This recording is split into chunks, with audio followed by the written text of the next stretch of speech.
আমরা লাস্ট ক্লাসে সংকরায়ন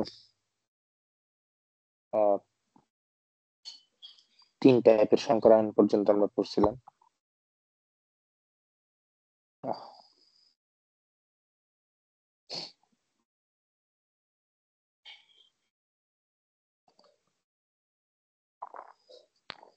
ওকে, আমরা এটুক পর্যন্ত পড়ছিলাম sp3 সংকরায়ন, sp2 সংকরায়ন, sp সংকরায়ন, এটুক পর্যন্ত।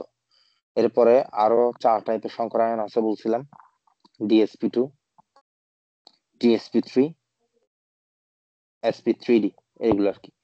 যাই হোক, এই 4 টাইপের সংকরায়ন আছে, আমরা সেগুলো এবার দেখব। প্রথমে শুরু করি dsp2। এখন একটু বুঝতে হবে, খুবই ইম্পর্টেন্ট, ভর্তি পরীক্ষার জন্য ইম্পর্টেন্ট হচ্ছে এগুলো, যেগুলোতে ডি অরবিটাল সম্পৃক্ত থাকবে। গতকাল লাস্ট ক্লাস আমরা যেটা দেখাচ্ছি সেটা হচ্ছে এস আর পি অরবিটাল সংযুক্ত ছিল, সম্পৃক্ত ছিল। এখন ওগুলাতে ডি অরবিটাল সহ সম্পৃক্ত থাকবে। খেয়াল করেন, কাহিনী আছে, একটু মনোযোগ দেন। আগে আমরা পরিচয়টা দিই, পরিচয় দেওয়ার পরে কিভাবে dsp2 কিভাবে কি কি না কি আমরা চিনবো সেগুলো নিয়ে কথাবার্তা বলবো। শুরু করি। এই সেম জিনিস কিন্তু 2বার পড়বেন। আমরা এখানে পরিচয় পর্বতে একবার করে দিচ্ছি পরিচয়, এরপরে যখন এগুলো কিভাবে চিনবো জিজ্ঞেস করব বা জটিল যৌগ সংকরায়ন পড়াবো, তখন আপনারা এই জিনিসটা আবার দেখবেন। শুরু করি। ডিএসপি টু সংকরায়ন, নাম শুনে বোঝা যাচ্ছে এখানে ডি অরবিটাল থাকবে একটা, এস অরবিটাল একটা, 2টা পি অরবিটাল। তাহলে টোটাল কত? টোটাল হচ্ছে 1 2 3 4, টোটাল 4টা। তাহলে ওই আগের মতো বিক্রিয়াকালে কোন পরমাণুর যোজনী স্তরে একটি ডি অরবিটাল, একটি এস অরবিটাল ও 2টি পি অরবিটাল প্রথমে মিশ্রিত হয়ে তারপর কয়টা? 4টা সমশক্তি সম্পন্ন অরবিটাল তৈরি করার প্রক্রিয়াকে ডিএসপি2 সংকরায়ন বলে। এখন সংকরায়নকে আমরা সাই দিয়ে প্রকাশ করি, সেই সাইটা আমরা এখানের মধ্যে লিখলাম।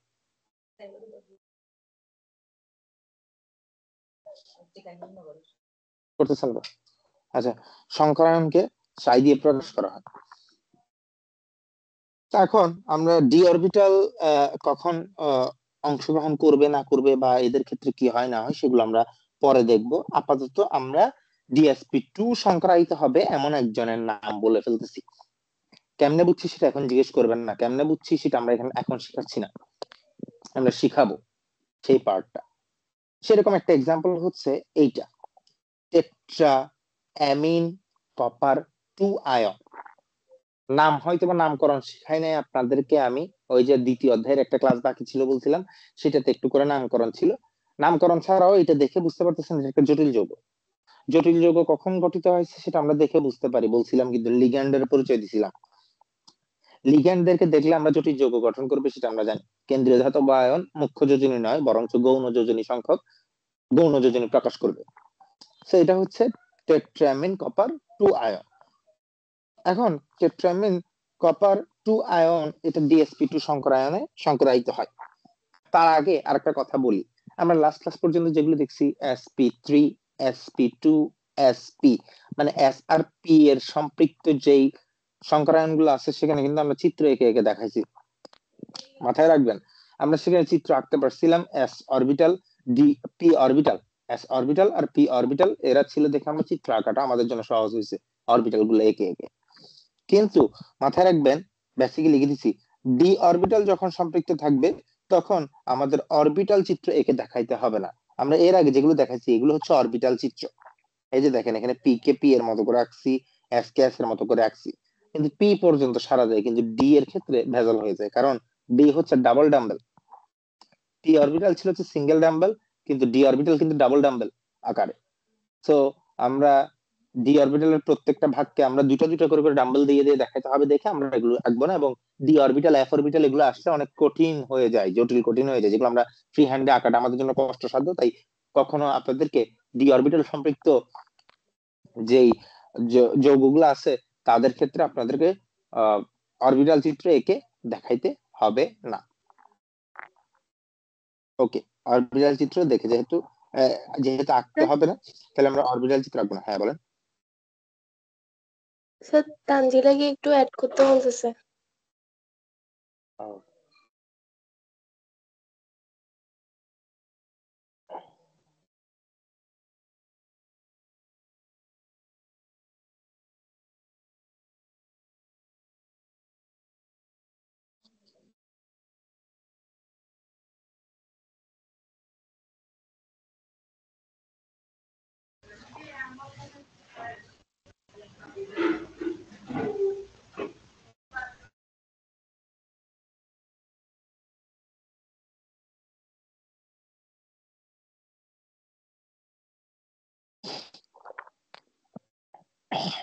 তো যেটা বলতেছিলাম, ডি অরবিটাল যদি সম্পৃক্ত থাকে আমাদের অরবিটালের চিত্র আঁকতে হবে না।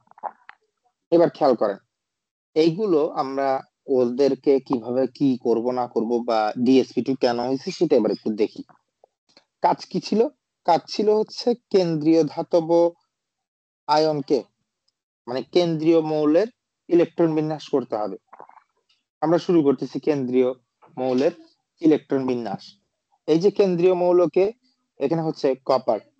এখন কেন্দ্রীয় মৌলটা কোন আয়ন আকারে আছে? এ আছে গিয়ে কপার 2+, কপার 2+ আকারে। তাহলে আমি এবার ওর ইলেকট্রন বিন্যাস করব। কপার 2+ আকারে যেহেতু আছে, এই যে 2+টা আসলে কপারের জন্য আসছে। যাই হোক, এগুলো সেকেন্ড ইয়ারে, সেকেন্ড ইয়ার না, মানে সেকেন্ড পেপারে, সেকেন্ড চ্যাপ্টারে পড়ছেন আপনারা। সো কপারের ইলেকট্রন বিন্যাস করলাম আমরা। সর্বশেষ কক্ষপথ নিয়ে যেহেতু আমাদের কাজ, সর্বশেষ ইলেকট্রন গুলাকে নিয়ে যেহেতু কাজ, তাহলে সর্বশেষ ইলেকট্রনের পার্টটা আমরা লিখলাম 4s1 3d10। কিন্তু কপার যদি ইয়া করি, কপার 2+ যদি করি, তাহলে ইলেকট্রন বিন্যাসটা হবে এরকম, এস থেকে একটা চলে যাবে, ডি থেকে একটা চলে যাবে। তাহলে ওদের গঠনটা থাকবে এরকম। খুব খেয়াল করতে হবে এখন। এবার আসেন, আমরা এবার ওদের ইলেকট্রন বিন্যাসটাকে গতকালকের মতোই আমরা কি করব, বক্স করে ইলেকট্রন বিন্যাসটা লিখবো, মানে হুন্ডের নীতি অনুযায়ী লিখবো। লিখতেছি 3D, যেহেতু 3D, অবশ্যই 3D হচ্ছে 4s এর আগের অরবিটাল, অবশ্যই যেহেতু তৃতীয় শক্তি স্তর, তাহলে 3D কে নিলাম, 4s 4p এদেরকে সহ পাশাপাশি রাখলাম। তবে 4s 4p ওরা কিন্তু ফাঁকা আছে, 3D 1 আছে। এবার আসেন কি হবে, এখানে কিন্তু ভেজাল আছে, বুঝতে হবে এই জিনিসগুলোতে, খুব ভালো করে বুঝবেন। ডান পাশে এবার আসেন বেসিক পার্টে, কি লেখা আছে? শক্তিশালী লিগ্যান্ড। শক্তিশালী 4টা লিগ্যান্ডের নাম লেখা আছে এখানে। শক্তিশালী মানে ওরা হচ্ছে খুবই পাওয়ারফুল, খুবই পাওয়ারফুল।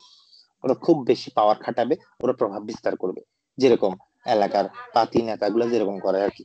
হ্যাঁ, ক্যাডার টাইপসে যারা আছে ওরা যেরকম করে, ঠিক সেম কাজটা ওরা করবে। একটু পরে আমরা দেখবো, খেয়াল করেন। শক্তিশালী 4টা লিগ্যান্ড কে কে? Cyanide, H2O, NH3CO।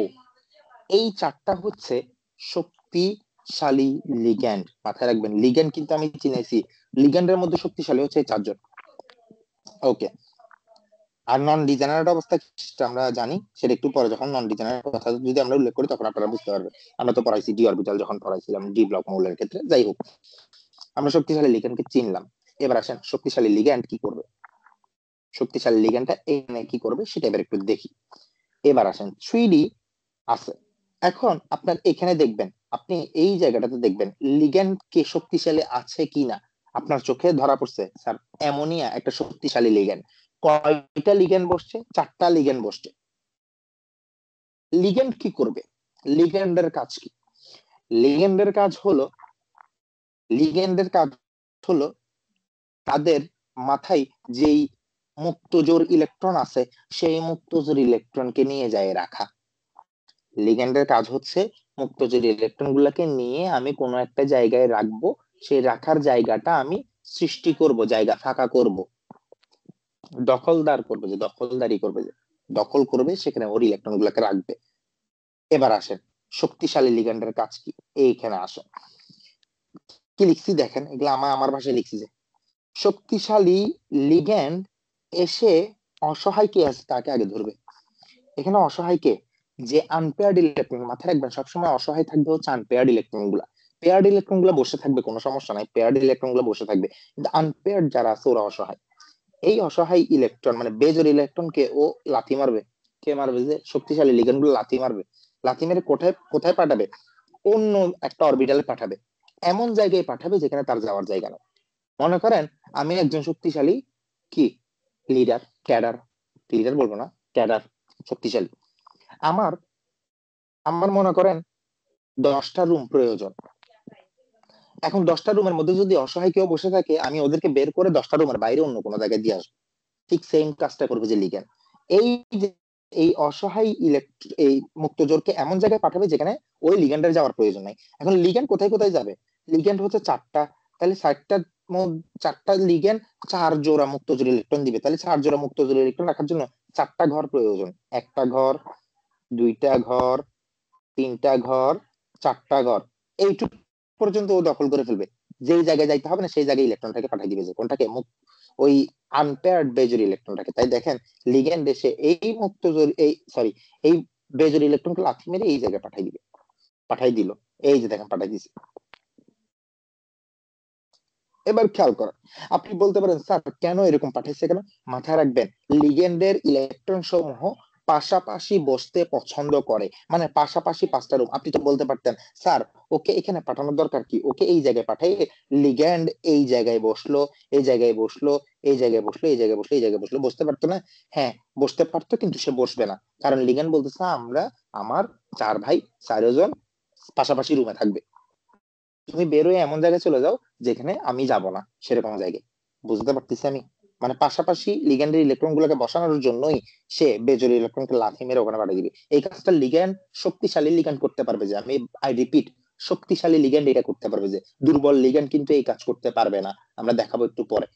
দুর্বল যে লিগ্যান্ড বা মূলক গুলো আসবে তারা কিন্তু এই যে মানে পাওয়ার খাটাইয়ে পাঠাইতে পারবে না। তো এখানে শক্তিশালী লিগ্যান্ডের মধ্যে অ্যামোনিয়া কিন্তু চলে আসছে। তাই আমরা বলতেছি কি পাঠাই দিছে এখানে।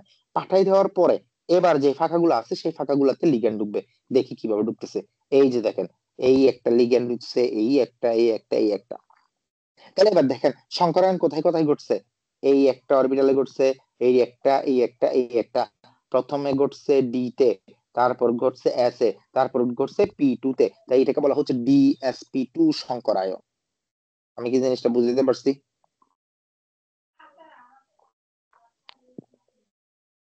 Yes, sir. Yes, sir. এবার খেয়াল করেন, এটা হচ্ছে ডিএসপি সুসংকরায়ন, এবং এদের গঠন হচ্ছে বর্গাকার সমতলীয়। এইটার হাইব্রিডাইজেশন নাম্বার 4। এর আগে আমরা হাইব্রিডাইজেশন 4 নাম্বার বলা আর একটা সংকরায়ন পড়ছি, দেখি বলেন তো সেটার নাম কি? হাইব্রিডাইজেশন নাম্বার সংকরায়ন সংখ্যা 4 এর আগে কোনটাতে ছিল?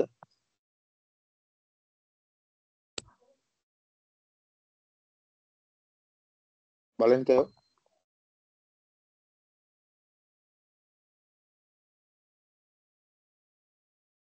ভুলে গেছেন?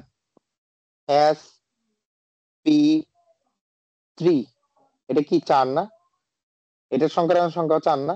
এক, এদিকে আছে 3টা, তাহলে 3 একে কত? 4।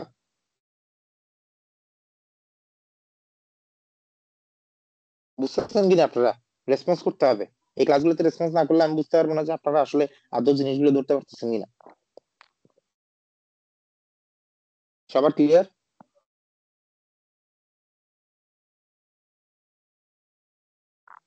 Yes, sir. তাহলে AsP3 সংকরায়নের মতো এটাও হচ্ছে 4 হাইব্রিডাইজেশন নাম্বার বলা, তবে এটার গঠন হচ্ছে বর্গাকার সমতলীয় এবং বন্ধন কোণ 90 ডিগ্রি। এটা তো আপনি বুঝতে পারতেছেন। এই যে দেখেন মাঝখানে কেন্দ্রীয় ধাতব আয়নটা, তার চারপাশ থেকে 4টা লিগ্যান্ড ঢুকছে। এটা কিন্তু অরবিটাল চিত্র না, এটা এমনি ওর গঠন দেখাইছি। যে অরবিটাল চিত্র দিয়ে এখানে আসা সম্ভব না, মানে আমাদের পক্ষে ডি অরবিটাল দিয়ে আমরা একে দেখাবো না। ডি অরবিটাল যেগুলোতে সম্পৃক্ত থাকবে সেগুলোতে আপনাকে অরবিটাল চিত্র আঁকতে বলবে না। ওই যে SP3 SP2 SP এগুলোকে অরবিটাল চিত্র আঁকতে বলবে। যে এগুলো হচ্ছে জাস্ট সংকরায়ন ওর গঠনটা দেখাইছি। যে তাহলে দেখেন 4টা। এখন আপনি বলতে পারেন স্যার এইগুলো কেন আঁকছেন, যে এই ডটেড লাইন গুলো কেন দিচ্ছেন?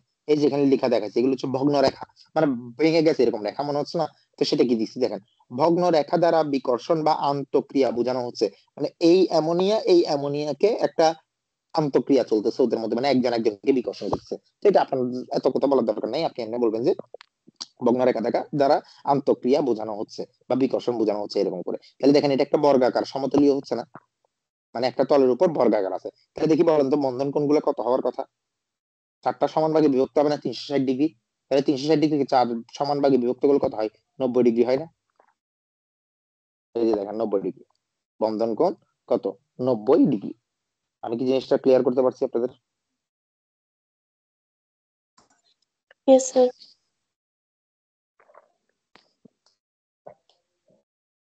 ওকে, আমরা বুঝতে পারলাম। এটা একটু দেখেন কি কাজ করছি, এই পার্টটা একটু দেখেন, এরপরে আমরা বাকিগুলো তো সেম ভাবে একটু একটু আগাবো আস্তে ধীরে, সমস্যা নাই। আমরা সংকরায়নের পরিচয়গুলো দেওয়ার পরে হাইব্রিডাইজেশন নাম্বার দিয়ে দিয়ে বের করা শিখবো। তারপর বিভিন্ন তথ্য দিয়ে জিনিসগুলো দেখার চেষ্টা করব। দেখেন জটিল যৌগের সংকরায়ন, নিষ্ক্রিয় গ্যাসের সংকরায়ন, কিছু বাদ নাই, একদম একদম কিছু বাদ নাই। A to Z সব সব রকমের সংকরায়ন। মানে আপনি 3টা বইকে যোগ করার পরেও এতগুলো ইনফরমেশন পাবেন না, এখানে ইনফরমেশন আমি দিয়েছি। হাই হাই, শঙ্করায়নের পরে কি ক্লাস শেষ, চ্যাপ্টার শেষ? সেই শঙ্করায়নের পরেই চ্যাপ্টার কিন্তু শেষ হয়ে যাবে, শেষে তো আমরা ফোর্থ চ্যাপ্টার শুরু করবো আর কি। আর দেখেন শঙ্করায়নটা ভালো করে দেখেন, আসবে এখানে যে কোনো জায়গায় পরীক্ষা কোশ্চেন আসবে শঙ্করায়ন থেকে। শক্তিশালী লিগ্যান্ড চারটা একটু মুখস্থ করেন।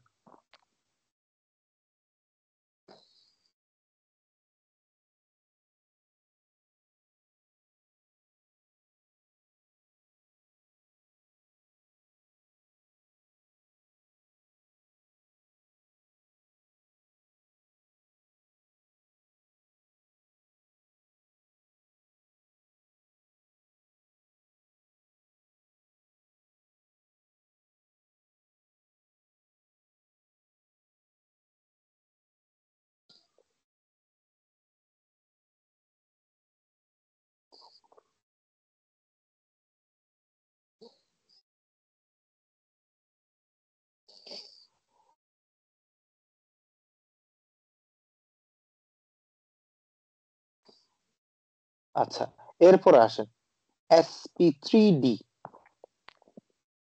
sp3d কেন এরকম হয়েছে সেটাও আমরা গঠন দেখে বুঝতে পারবো।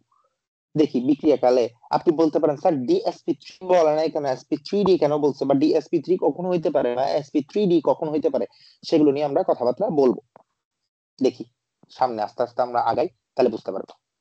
এই চ্যাপ্টারের মেইন ফোকাল পয়েন্ট হচ্ছে এই টপিকটাই, শঙ্করায়নটাই। আমরা এগুলো একটু আস্তে ধীরে যাবো। সংজ্ঞা আর আমার মুখে বলতে হচ্ছে না, বুঝতে পারছেন? বিক্রিয়াকালে একটা এস, তিনটা পি ও একটা ডি অরবিটাল মিশ্রিত হয়ে টোটাল কয়টা, 5টি সমশক্তি সম্পন্ন অরবিটাল তৈরি করার প্রক্রিয়াকে sp3d শঙ্করায়ন বলা হবে। শঙ্করায়নকে সাই দিয়ে প্রকাশ করা হয়। সে ফর এক্সাম্পল আমরা দিয়ে দিলাম ফসফরাস পেন্টাক্লোরাইড PCl5 একটি sp3d শঙ্করায়নে গঠিত যৌগ। কেমনে বুঝছি সেটা আমরা আগে বলবো না, আমরা আগে গঠন দেখি, যদিও এখান থেকে দেখে বলে ফেলা যায় কেমনে। কারণ দেখেন ফসফরাসের সাথে ক্লোরিন যুক্ত আছে কয়টা, 5টা, তাহলে সিগমা বন্ধন কয়টা, 5টা, তাহলে এখানে হাইব্রিডাইজেশন নাম্বার কত, 5। তাহলে 5 হলে কি হওয়ার কথা, sp3d হচ্ছে সাইড, তার সাথে একটা অ্যাড করে দিতে হবে, কি অ্যাড করে দিতে হবে, ডি অরবিটাল অ্যাড করে দিবেন, sp3d গেল। যাই হোক, এগুলো নিয়ে আমরা কথাবার্তা আপাতত না বলে সেগুলো আমরা পরিচয় পরে পাবো। আপাতত আমরা বলে দিই যে হচ্ছে PCl5 একটা sp3d। এবার সেটা কিভাবে হয়েছে সেটা গঠন দেখে আমরা বুঝতে পারবো, বা ওদের শঙ্করায়নে ইলেকট্রন বিন্যাস টিন্যাস দেখে আমরা বুঝতে পারবো। খেয়াল করেন কি করতেছি। কেন্দ্রীয় মৌল কোনটা, কেন্দ্রীয় পরমাণু ফসফরাস, নিলাম ফসফরাসকে, ফসফরাসের ইলেকট্রন বিন্যাস করলাম, সর্বশেষ শক্তি স্তর হচ্ছে 3। তাহলে 3 এর মধ্যে কি কি আছে, 3s2 আছে, 3p3 আছে, ইলেকট্রন বিন্যাস করলাম বক্স করে, গেল। এবার 3p এর পরে স্যার জায়গা কি আর আছে, দেখি বলেন তো 3p এর পরে কি আর কোনো জায়গা ফাঁকা আছে?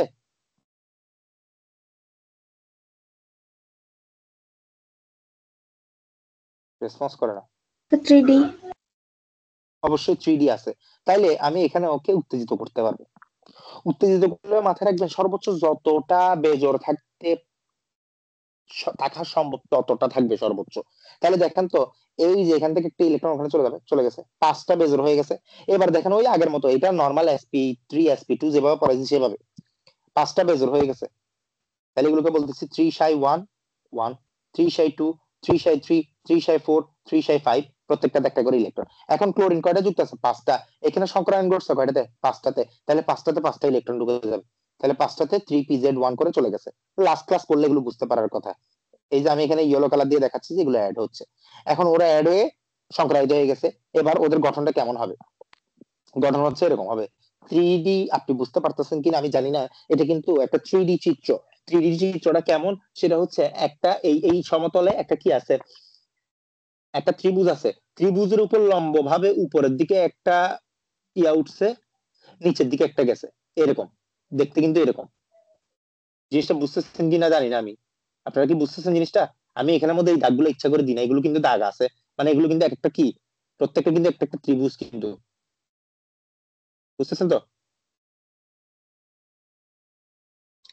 Yes, sir. Yes, sir. আপনি বলতে পারেন স্যার এই গঠন হবে যে, আপনি কেমনে বুঝছেন? ট্রিক্স দেখেন গঠন কিভাবে আমরা, আচ্ছা আগে এইটার গঠনটা কি সেটা আমরা মুখে বলে দিই। সেটা হচ্ছে দেখেন পিরামিড কিন্তু পিরামিড, পিরামিড কি ক্লাস 9-10 এ পড়ছেন ঘন জ্যামিতিতে। পিরামিড কি? পিরামিড হচ্ছে এইটা, মনে করেন এখান থেকে এটা দেখতেছি আমরা। পিরামিড কি? এই যে প্রত্যেকটা তল হচ্ছে কি ত্রিভুজ। যদি সেটা এটা যদি নিচের ভূমিটা যদি চার কোণাকার হয় তাহলে বলবো কি চার কোণাকার পিরামিড। যদি পাঁচটা থাকে তাহলে কি পঞ্চকোণাকার পিরামিড। এখন এখানে কি হয়েছে দেখেন, এখানে ভূমিটা কি ত্রিভুজ, ভূমিটা কিন্তু ত্রিভুজ। আমি কালার দিই, হ্যাঁ রেড কালার দিচ্ছি, দেখেন ভূমিটা কিন্তু ত্রিভুজ। এই ত্রিভুজের উপর একটা পিরামিড, কিন্তু নিচে আরেকটা পিরামিড আছে, তাহলে এটা কি বলবো ত্রিকোণাকার দ্বি পিরামিড, মানে উপর একটা পিরামিড নিচে একটা পিরামিড। তাই গঠন কি দিছে দেখেন, গঠন বলছে কি সংকরায়ন হচ্ছে sp3d, গঠন হচ্ছে ত্রিকোণাকার দ্বি পিরামিডীয়। বন্ধন কোণ কত দেখেন, বন্ধন কোণ দুই রকম, একটা হচ্ছে এই তলের মধ্যে যখন আছে তখন সিএল, এখানে আমরা কিন্তু বন্ধন কোণ হচ্ছে এটা সিএল পি সিএল, মানে কেন্দ্রীয় ধাতব কেন্দ্রীয় পরমাণুর সাথে বাকিদের বন্ধন। তাহলে এখানে একটা আছে সেটা হচ্ছে ত্রিভুজ। তাহলে এই ভূমিটাকে যদি দেখি তাহলে ত্রিভুজটা এরকম, প্রত্যেকটা বাহু সমান, তাহলে মধ্যকার কোণ কত 120 ডিগ্রি। ওই আমরা আগে দেখছিলাম না ত্রিকোণাকার সমতলীয় ত্রিভুজ আকার, সেরকম আর কি 120। কিন্তু আবার যে লম্ব ভাবে যেটা উঠছে সেটার সাথে বন্ধন কোণ কত 90 ডিগ্রি না। তাহলে এটা পরীক্ষায় আসবে, পরীক্ষায় আসে দুইটা বন্ধন কোণ দুইটা লিখতে হবে কিন্তু 90 ডিগ্রি এবং 120 ডিগ্রি। বুঝতে পারছি, বুঝতে পারছি কিনা? Yes, sir. ওকে, এবার কথা হচ্ছে ট্রিক্স, গঠন কিভাবে আমরা দ্রুত বলে ফেলতে পারবো। যদি দেখেন কি বলছি, যদি কোনো কেন্দ্রীয় পরমাণুর সাথে চারটি সিগমা বন্ধন থাকে তাহলে চারটি না, চারটির চেয়ে বেশি হওয়ার কথা। আচ্ছা, চারটির বেশি হবে, যেখানে বেশি শব্দটা বাদ পড়ে গেছে, চারটির বেশি। মনে করেন সিগমা বন্ধন, আমরা তো সংকরায়ন সংখ্যা একটু পরে দেখবো, যদি সংকরায়ন সংখ্যা 4-এর চেয়ে বেশি হয়ে যায়, মেইন কথা হচ্ছে সেটা 4-এর চেয়ে যদি বেশি হয়, 4-এর চেয়ে বেশি হইলে যতটা বেশি থাকবে একটা বন্ধন উপরে যাবে আর একটা বন্ধন নিচে যাবে, তাহলে দ্বি পিরামিডীয় শব্দ যোগ করতে হবে, বাকি যতটা বন্ধন থাকবে তত কোণাকার লিখতে হবে। মানে দেখেন সংকরায়ন সংখ্যা যদি 5 হয় তাহলে 5 থেকে 2 বাদ দিয়ে দিবেন ফার্স্ট অফ অল, 5 থেকে 2 বাদ দিয়ে দিলে কি হয় 3 থাকে, তাহলে 2 বাদ দেওয়া মানে হচ্ছে একটা উপরে গেছে একটা নিচে গেছে, বাকি 3 যেটা বাহু আছে সেই 3 বাহু দিয়ে 3 কোণাকার একটা কিছু তৈরি করছে। মনে করেন আসছে কত 6 আসছে, মনে করেন 6, 6টা বাদ, 6টা একটু পরে দেখতেছি আমরা, 7 আসছে মনে করেন 7, 7 আসলে কি হবে 7 থেকে 2 বাদ দিবেন, বাদ দিয়ে থাকে 5, তাহলে পঞ্চকোণাকার দ্বি পিরামিডীয়, একটা যাবে উপরে একটা যাবে নিচে, আর এই জায়গাটা হচ্ছে কি পঞ্চকোণাকার। বুঝতে পারছি, নাম বলতে পারবেন তো? তাহলে এখন 6 আসলে, 6 আসলে কি হওয়ার কথা, 6 আসলে সেখান থেকে 2 বাদ দিবেন, 2 বাদ দিলে থাকে কত 4। আপনি বলতে পারেন স্যার তাহলে বর্গাকার দ্বি পিরামিডীয়, এটাকে আসলে বর্গাকার দ্বি পিরামিডীয় বলে না, সেটা একটা সুন্দর স্পেশাল নাম আছে যেটাকে বলা হয় অষ্টতলকীয়, ইংলিশে বলা হয় অক্টাহেড্রাল। বুঝা গেছে, অক্টাহেড্রাল বলা হয়।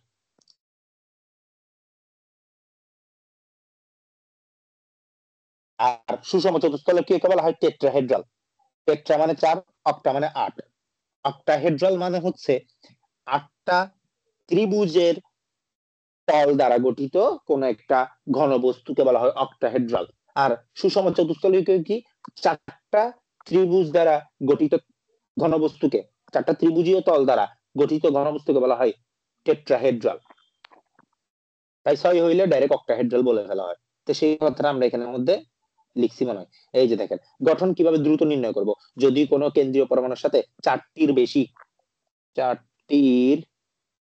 বেশি সিগমা বন্ধন থাকে তাহলে একটি বন্ধন উপরে আরেকটি বন্ধন নিচে দিতে হবে, দ্বিপিরামিডীয় শব্দ যোগ করতে হবে, মানে গঠন বলার সময় দ্বিপিরামিডীয় শব্দ যোগ করতে হবে, বাকি যতটি বন্ধন থাকবে তত কোণ আকার লিখতে হবে। অর্থাৎ IF7 যদি বলি তাহলে দেখেন তো ও সিগমা বন্ধন কয়টা 7টা, তাহলে 7টা যেহেতু একটা যাবে উপরে একটা যাবে নিচে বাকি আছে 5, তাহলে বলবো পঞ্চকোণাকার দ্বিপিরামিডীয়।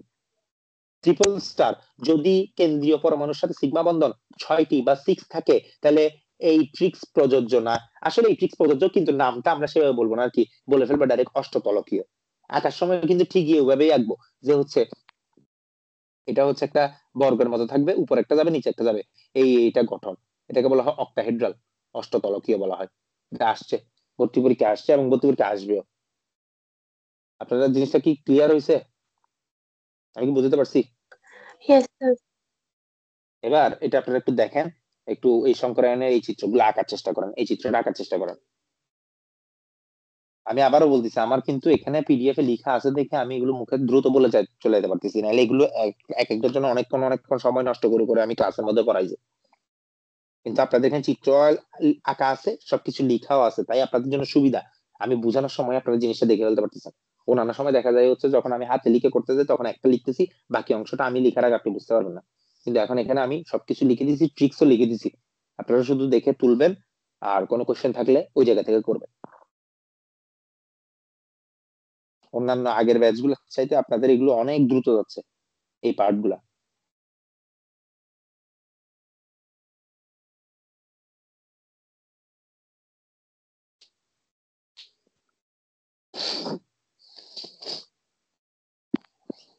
কোশ্চেন থাকলে করেন, নাইলে এগুলো দেখেন। আর ট্রিক্স গুলো একদম ক্লাসে, পড়াগুলো ক্লাসে শেষ করে ফেলেন, এগুলো আর বাসায় পড়ার জন্য রাখবেন না। এই পার্ট গুলো এখানে ক্লাসে পড়ে ফেললে এগুলো আপনার আর বাসায় পড়তে হবে না কষ্ট করে, বাসায় অন্য পড়া বললেও চলবে। তবে একটু প্র্যাকটিস করবেন আর কি, কিন্তু বাসায় নতুন করে কিছু শিখতে হবে না। বই দেখবেন, একটু রিডিং টিডিং পড়বেন, দেখবেন যে এগুলোই ট্রিক্স, কিন্তু আমার গুলাই পড়বেন, যে বইয়ের মধ্যে কি ধরনের কি ট্রিক্স লিখছে সেগুলো দেখতে যাবেন না। বইয়ের মতো লিখবে, এটা হইলে এটা করো, এটা হইলে এটা, কিন্তু আপনি শঙ্করায়ণ যদি ফলো করেন, টোটালি একটা টিচারের পড়া ফলো করবেন, যে এক এক টিচার এক এক ভাবে শঙ্করায়ণ পড়াবে বলেছি, তখন আপনি মাথা নষ্ট হয়ে যাবে। আমার অর্ধেক পড়লে বাকি টিচারের অর্ধেক পড়লে মাথা নষ্ট হবে, তাই পড়লে হয় আমারটা পড়বে, না অন্য কোনো টিচারটা পড়বে। কিন্তু আমি টোটাল যেভাবে সবগুলো পড়াই দিচ্ছি, বেশিরভাগ টিচার কিন্তু এতগুলো পড়াবে না, এতগুলো টপিক পড়ানো হবে না। হয় জটিল জগৎটা বাদ দিবে, না হয় এটা বাদ দিবে, না হয় এটা বাদ দিবে, কোনো না কোনো একটা বাদ দিবে, কারণ টিচাররা একটা বই ফলো করতে বসে থাকে।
একটু ট্রিক্সটাও দেখেন।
ওকে,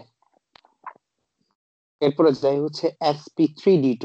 নাম শুনে বোঝা যাচ্ছে, দেখি এটা সংক্রায়ণ সংখ্যা কত হওয়ার কথা, দেখি বলেন তো।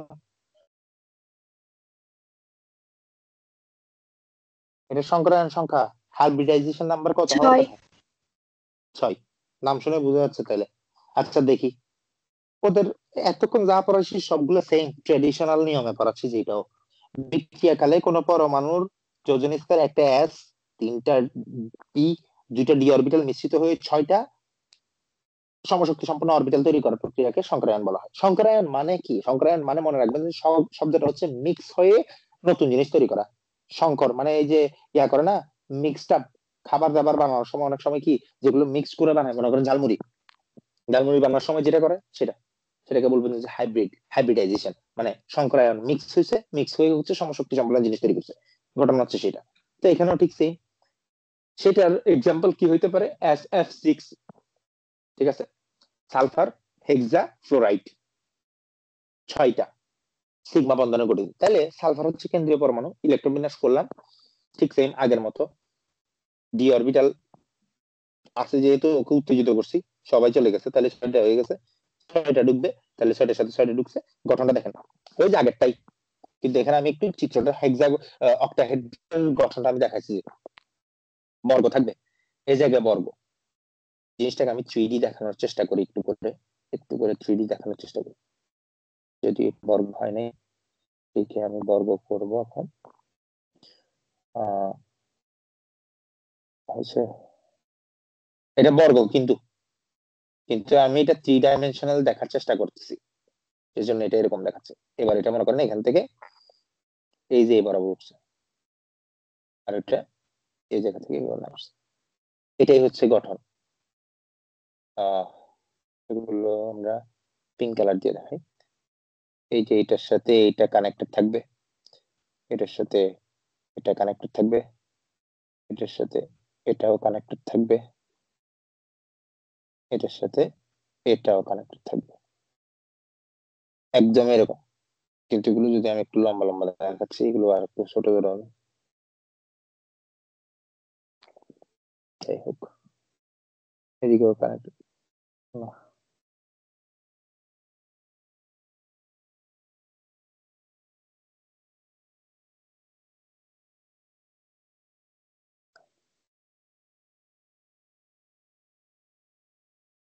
আর ওখানে নিচের ওই পোর্শনটুকু এভাবে করে একটু করে দেখা যাচ্ছে না।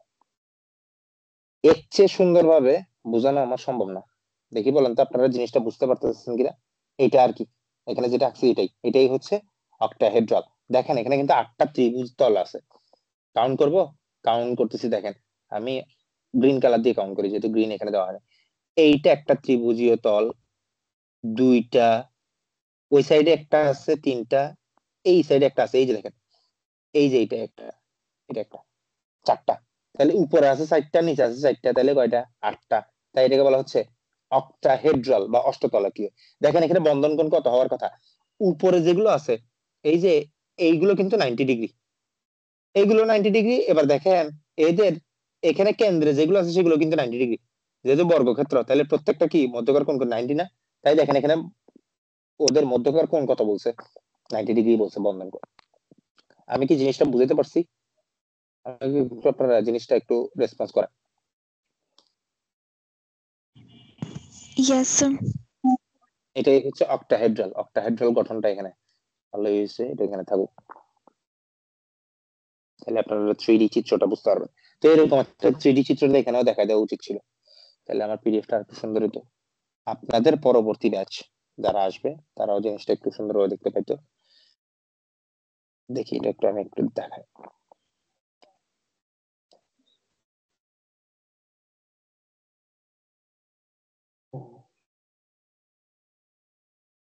ত্রিভুজকে দেখানো আসলে ডিফিকাল্ট, চতুর্ভুজকে দেখানো সুন্দর ভাবে দেখানো যায়, ত্রিভুজকে দেখাতে গেলে একটা বড় নয় একটা ছোট হয়ে যাবে।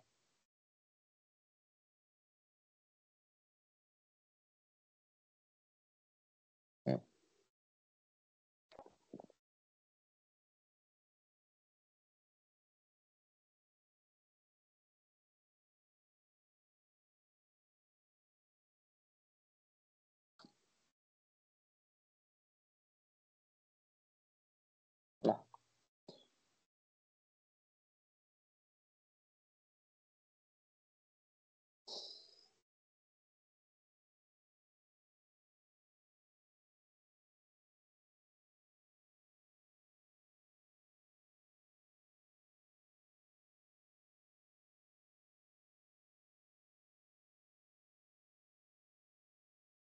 সবগুলোতে পিরামিডীয় কেন শব্দ ইউজ করতেছে আশা করি বুঝতে পারতেছেন, কারণ প্রত্যেকটা তল কি ত্রিভুজ আকৃতি কিন্তু।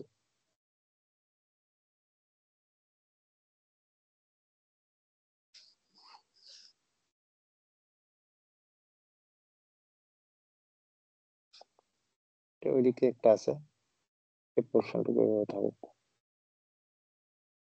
এই পোর্শনটুকু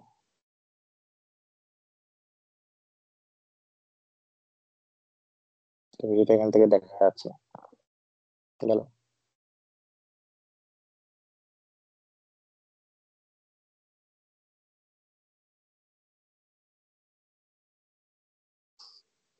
এটাই উপরের একটা পোর্শন আছে, এই যে উপরের পোর্শন গুলো এগুলো, নিচের পোর্শন গুলো এগুলো। যাই হোক, ত্রিভুজটা আমার ইয়া হওয়ার কারণে এটা একটু কম বোঝা যাচ্ছে, কারণ ত্রিভুজের ডাইমেনশনটা 3D তে বুঝাতে গেলে এটা আসলে একটু বড় ছোট হয়ে যায়। যাই হোক, ত্রিকোণাকার দ্বিপিরামিডীয়, এটা আশা করি বোঝা যাচ্ছে। তো অক্টাহেড্রাল আঁকতে পারবেন তো? দেখেন এইভাবে আঁকতে হবে। প্রথমে হচ্ছে ইয়া এঁকে দিবেন, উপরের পয়েন্ট থেকে সব 4টা পয়েন্টে পাঠাইছি, সেগুলো রেড কালার দিয়ে দেখাইছি, নিচের গুলাকে ভিন্ন কালার দিয়ে দেখাইছি। কিন্তু আপনারা তো এগুলো পরীক্ষার খাতায় পেন্সিল দিয়ে আঁকবেন, তো পেন্সিল দিতে বিভিন্ন কালারের হয় না, এক কালারের থাকে দেখে দেখা যায় কি অনেক প্যাচ লেগে যায়, মানে বুঝা যায় না কোনটা কোনটা। আমরা তো এখানের মধ্যে কালার দিয়ে দিয়ে একদম মিলাই টিলে সুন্দর করে দেখাইতে পারছি। পিডিএফ দিলে আপনারা তো বুঝতে পারবেন। পিডিএফ দিছি যদিও আপনাদেরকে, তবে এই পিডিএফটা আমি আবার শেয়ার করে দিব, যেহেতু এখানে একটু এডিট করছি আমরা। সো সেগুলোতে আপনারা জিনিসগুলো বুঝতে পারবেন। এই যে এটা হচ্ছে গঠন, মাঝখানে কেন্দ্রে ওই যে ওই পয়েন্টটাতে সালফার আছে, বাকি 6টা কোনায়, মানে 4টা কোনা তো আছে, উপর একটা কোনা নিচে একটা কোনা, টোটাল মিলে 6টা কোনায় 6টা ফ্লোরিন আছে, এই আর কি। সবাই ক্লিয়ার? এটা একটু আঁকেন, অষ্টতলকীয় গঠনটা এখনই ক্লাসে বসেই আঁকেন, 2বার করে আঁকেন, 2বার করে। পেন্সিল অথবা কলম বা কালারিং কলম আপনাদের মন চাই যেটা দিয়ে আঁকার সেটা দিয়ে আঁকেন, এগুলো প্র্যাকটিস করতে হবে।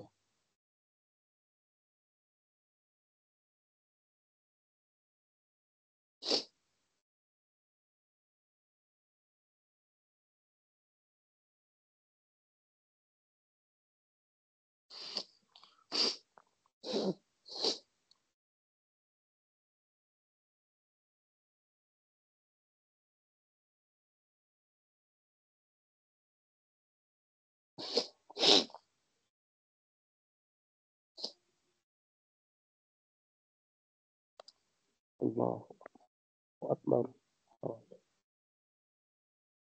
আল্লাহ।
ওকে, লেখা শেষ হয়েছে আপনাদের?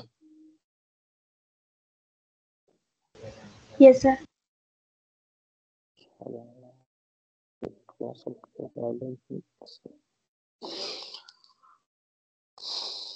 এবার sp3d3, এটা আমি না বলি, আপনারা একটু স্ক্রিনটা দেখেন। ঘটনা কি হয়েছে, এতক্ষণ যা করছি সব সেম। আয়োডিন আর ফ্লোরিন এগুলো কিন্তু যুক্ত হইতে পারে, মানে হ্যালোজেন সাথে যুক্ত হয়েছে। দেখেন IF7, এটা আসছেও মনে হয়, এটা বেশ কয়েকবার আসছে মনে পরীক্ষায়। তো এখানে বুঝতেছেন আপনি 7টা থাকবে, অবশ্যই 7টা মানে হচ্ছে সেখানে sp3d3 হবে। তাহলে দেখেন কি হয়েছে, আয়োডিনে ইলেকট্রন বিন্যাস করছে, সর্বশেষ শক্তিস্তর নিয়েছে। এবার হচ্ছে কি, প্রথমে সর্বশেষ শক্তিস্তর নিয়ে বাম পাশেরটা লিখছে, এরপরে হচ্ছে উত্তেজিত করছে, জায়গা ফাঁকা আছে, চলে গেছে। তাহলে 7টা জায়গা হয়ে গেছে, 7টাতে 7টা বেজোর ইলেকট্রন আছে এবং ফ্লোরিনও ঢুকছে 7টা। তাহলে সংকরায়ন দেখলাম। এবার নাম কি হবে, উপরে একটা পিরামিড, নিচে একটা পিরামিড, আর আছে কত, 7 থেকে 2 বাদ দিলে 5, তাহলে পঞ্চকোণাকার দ্বিপিরামিডীয়। তাহলে গঠনটা দেখেন, পঞ্চকোণাকার হয়েছে এবং দ্বিপিরামিডীয় হয়েছে। তো সেটা যদি আমি একটু লিখতে আঁকতে চাই, পঞ্চকোণাকার, আমি একটু এঁকে দেখি। পঞ্চভুজ আগে আগে, এই যে একটা পঞ্চকোণাকার আঁকলাম। এবার সেটাকে আমি একটু 3D দেখানোর চেষ্টা করব। তাই বললে আমি এটাকে একটু চাপায় দিব, চাপায় দিয়ে আরেকটু দিলাম, আরেকটু আরেকটু দিলাম, এটাকে আরেকটু নিয়ে আসলাম। ওকে, কেন্দ্র হচ্ছে এই যে সেন্টার, এটা এখান থেকে উপরের দিকে একটা গেছে, নিচের দিকে একটা গেছে। ওকে, এবার সেখান থেকে প্রত্যেকটা বাহুর সাথে যুক্ত করে দিচ্ছি, অ্যাজ অলওয়েজ যেরকম হয় সেরকম।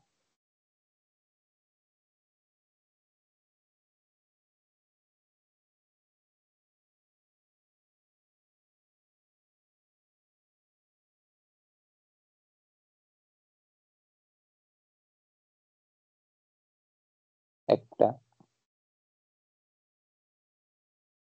দুইটা, কিন্তু এটাতে আমি দেখা যাবে না, এটা নিচ দিয়ে দেখা যাচ্ছে না, এটা বুঝাইতে চাচ্ছি আমি। কিন্তু এটা কিন্তু ওই জায়গায় গিয়েই মিলিত হবে। তো আমি বুঝাতে চাচ্ছি যে এই পোর্শনের জন্য এই তলটা দেখা যাচ্ছে, সেই এটাও।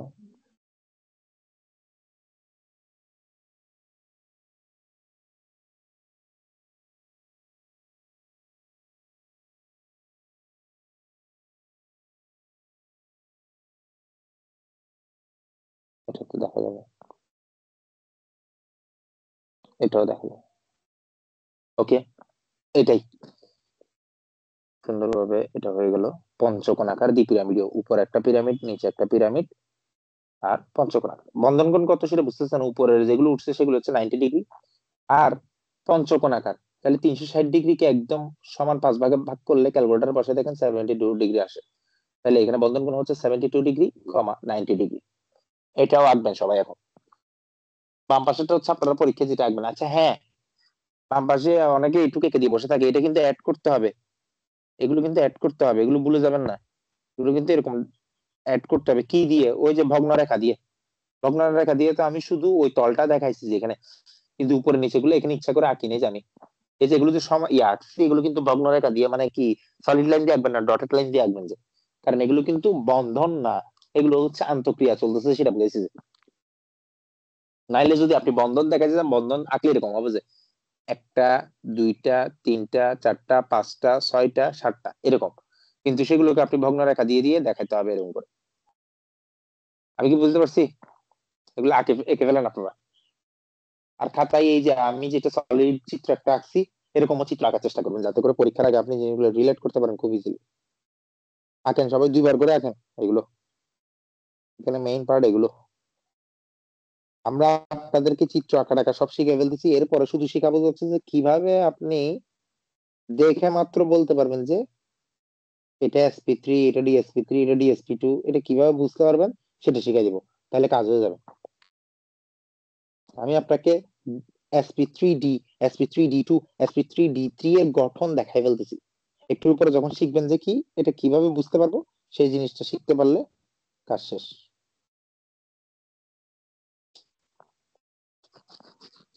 এগিয়ে গেলেন সবাই। এরপর কি আছে?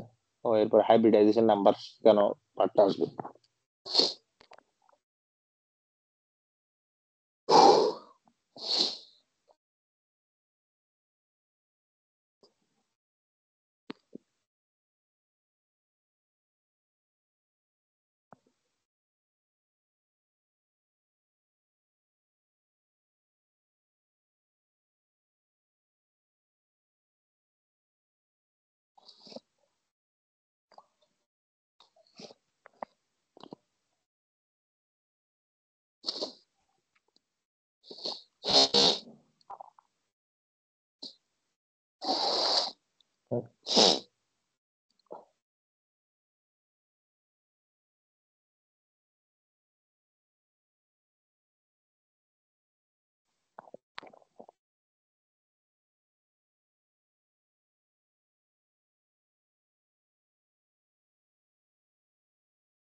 ওকে,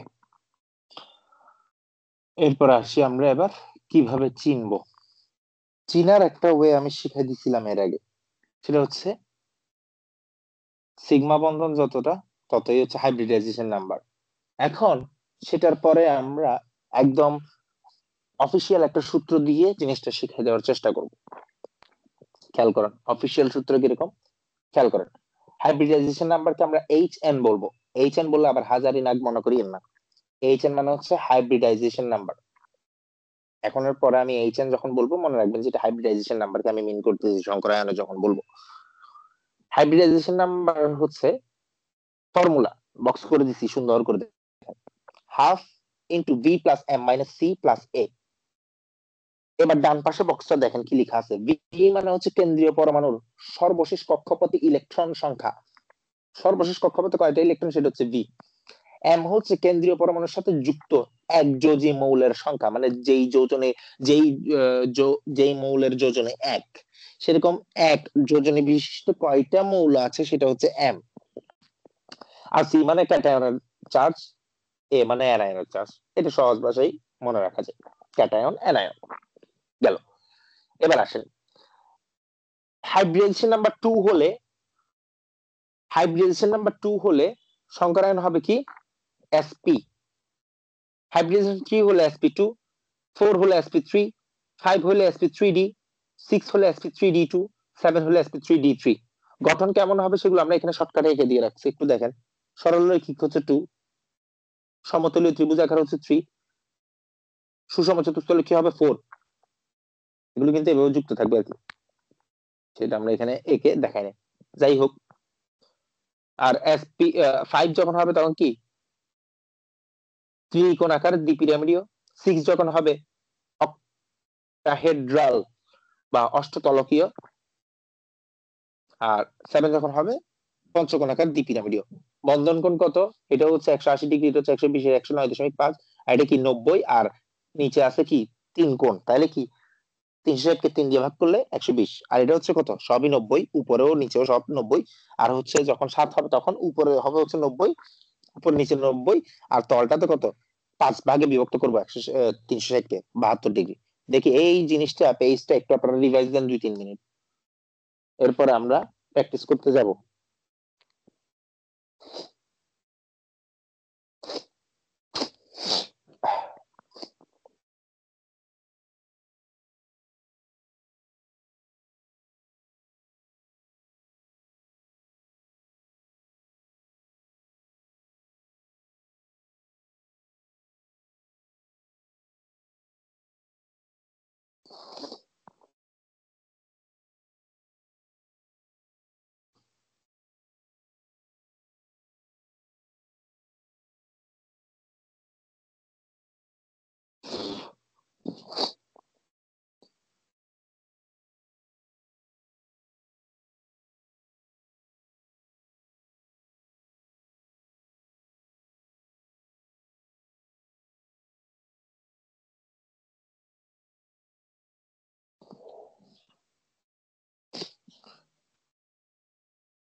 ওকে,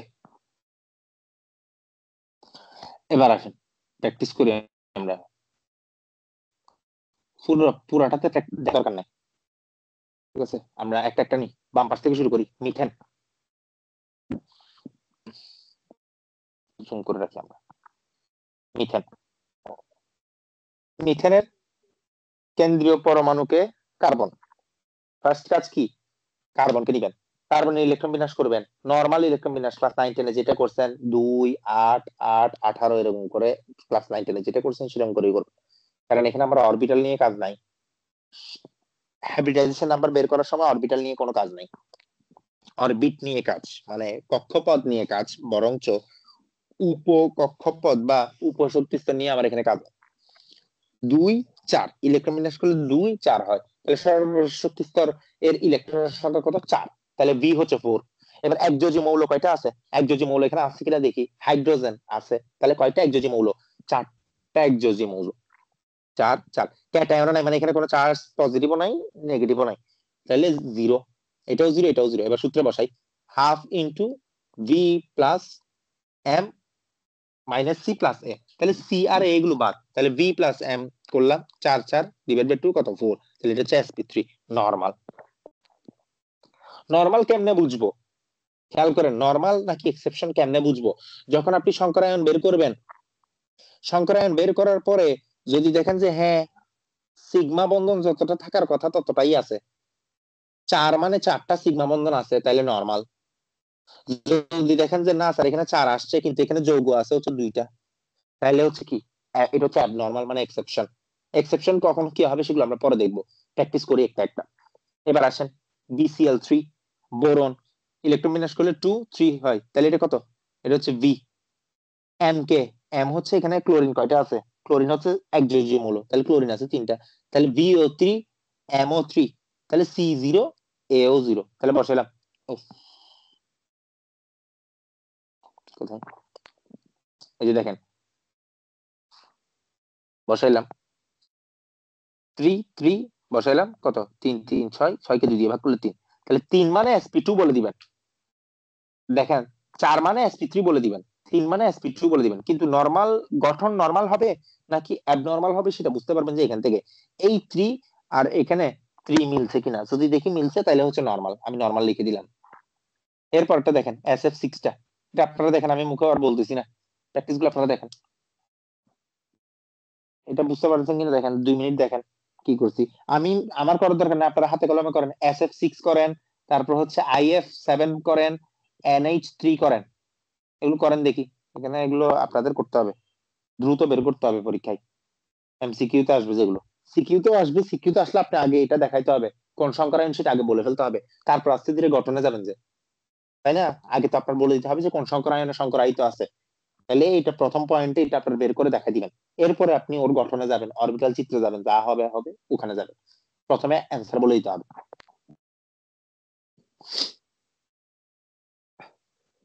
ওকে, দেখেন SF6 লিখেন, তারপর হচ্ছে IF7 লিখেন, তারপর H2O লিখেন, অ্যামোনিয়া লিখেন।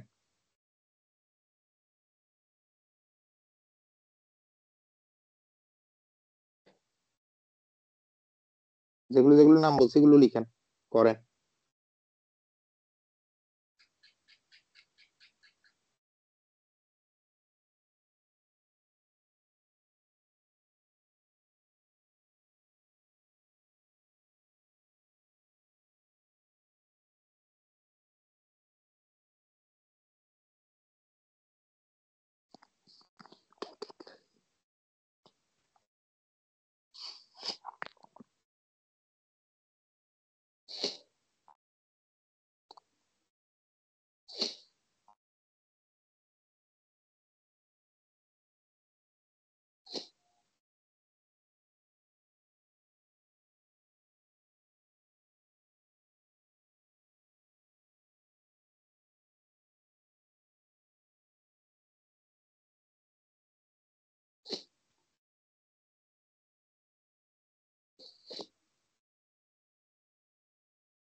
দেখি বলেন করছেন আপনারা?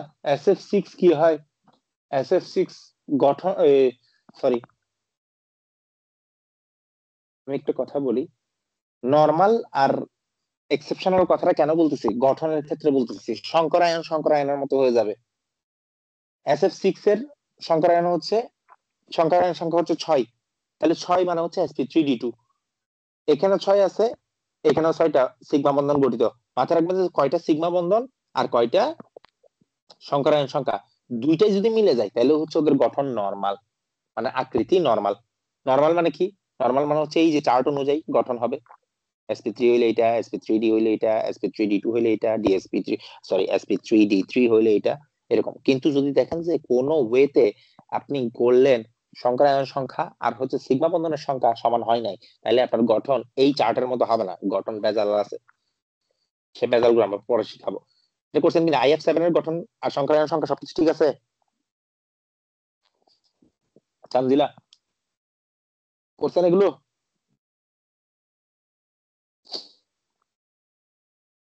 তো কথা বলে না কেন? আছেন আপনারা ক্লাসে? স্যার SF6 Sir, আর I have IF7 7. ঠিক আছে। ঠিক নাই কে? অ্যামোনিয়া। তারপর পানিরটা করেন।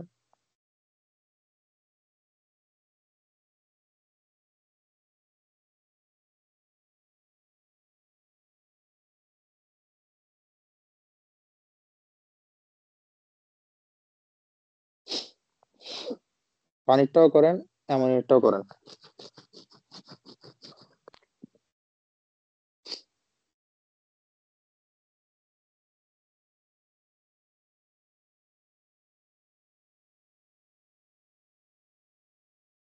স্যার পানিটাও ব্যতিক্রম।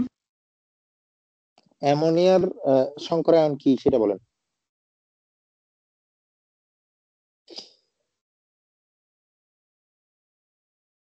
স্যার সংকরায়ন সংখ্যা 4 sp3। আর অ্যামোনিয়ারটা? আচ্ছা অ্যামোনিয়ারটা বলছেন, পানিটা কি?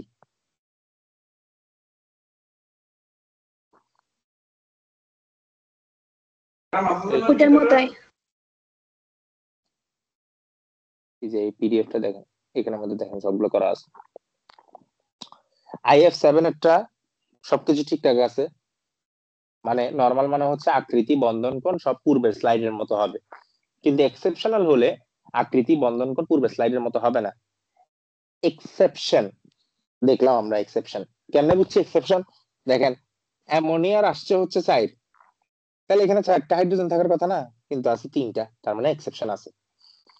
আর এখানে পানির ক্ষেত্রেও 4, এখানে থাকার কথা 4টা হাইড্রোজেন, কিন্তু আছে 2টা, তাহলে সেখানে এক্সেপশন গেল।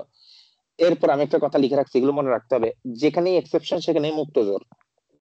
এখানে এক্সেপশন মানে এখানে মুক্ত জোর ইলেকট্রন আছে, এখানে এক্সেপশন মানে এখানে মুক্ত জোর ইলেকট্রন আছে। এবার আসে, তার জন্য আমাদের একটা জিনিস পড়তে হবে এখন, VSEPR তত্ত্ব, valency shell electron pair repulsion theory. Valency shell electron pair repulsion theory, এটাকে VSEPR তত্ত্ব বলা হয়। ভ্যালেন্সি মানে হচ্ছে সর্বশেষ শক্তি স্তর, সেল মানে শক্তি স্তর, ভ্যালেন্সি মানে হচ্ছে সর্বশেষ মানে যোজনী, সেল মানে হচ্ছে শক্তি স্তর, ইলেকট্রন মানে সর্বশেষ শক্তি স্তরের ইলেকট্রন, পেয়ার মানে কি লোন পেয়ার থাকা, মানে মুক্তজোড় ইলেকট্রন সর্বশেষ শক্তি স্তরে থাকলে ওরা রিপালস করে। Repulse, what do you mean by repulsion? মানে হচ্ছে বিকর্ষণ। অর্থাৎ ভ্যালেন্সিয়াল ইলেকট্রন পেয়ার রিপালশন থিওরিতে কি হবে, সর্বশেষ শক্তি স্তর মানে কেন্দ্রীয় মৌলের সর্বশেষ শক্তি স্তরের ইলেকট্রন জোড়া, মানে মুক্ত জোড়া ইলেকট্রন গুলো যে বিকর্ষণ করবে, সে বিকর্ষণের কারণে আকৃতির ব্যতিক্রম রূপ দেখা যাবে, সেটা আমরা VSEPR তথ্য থেকে পাবো। এবার আসেন VSEPR তথ্য কি সেটা এখানে লেখা আছে। সমযোজী যৌগের অণুতে কেন্দ্রীয় পরমাণুর মধ্যে মুক্ত জোড় ইলেকট্রন থাকলে বিকর্ষণজনিত বন্ধন কোণের মান আদর্শ মান থেকে হ্রাস পেয়ে যায় এবং জ্যামিতিক আকারের বিকৃতি ঘটে। এটাই হচ্ছে VSEPR তত্ত্ব। এবার আসেন, বলতে পারেন স্যার এবার মুক্ত জোড় ইলেকট্রন কয় জোড়া থাকবে সেটা কেমনে বের করবো? এটা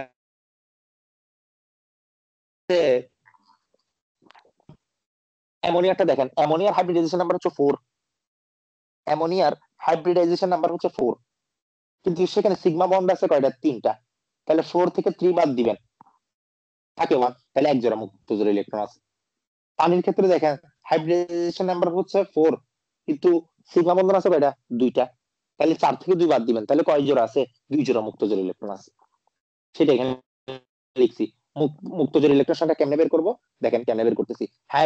হাইব্রিডাইজেশন নাম্বার থেকে বাদ দিব যে কি? কেন্দ্রীয় পরমাণুর সাথে সিগমা বন্ধন সংখ্যা।